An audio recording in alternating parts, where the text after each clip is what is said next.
The old lighthouse keeper, Silas, squinted at the churning sea. He'd seen 1,000 storms lash against the craggy cliffs, but this one felt different. The wind howled like a banshee, tearing at the stone tower, and the waves crashed against the rocks with a ferocity that shook him to his bones. He clutched his mug of lukewarm tea, the warmth and meager comfort against the biting cold. Suddenly, a flash of lightning illuminated a small sailboat, tossed about like a toy in the monstrous waves. Silas gasped. He could barely make out a figure clinging to the mast, a tiny speck against the vast, angry ocean. Without hesitation, Silas grabbed his oilskins and sou'wester.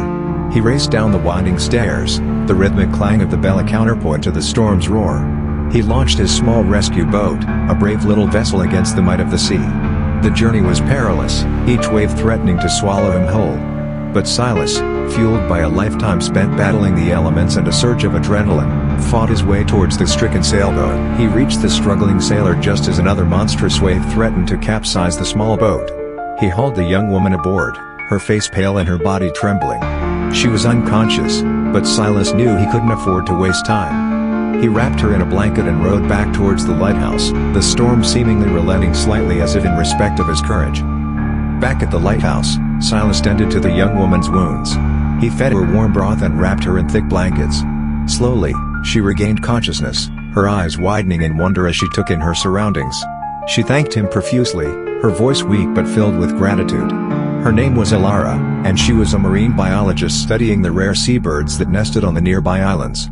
She had been caught in the storm completely unexpectedly. As the storm finally subsided, the sun peeked through the clouds, casting a golden glow on the battered coastline. Silas watched Ilara, her face now flushed with health, gazing out at the calm sea. He knew he'd saved more than just a life that night. He'd saved a piece of his own heart, a reminder that even in the darkest storms, hope and courage could prevail. And as he looked at the sunrise, he knew that the memory of that night would forever be etched in his soul, a beacon as bright and unwavering as the lighthouse itself.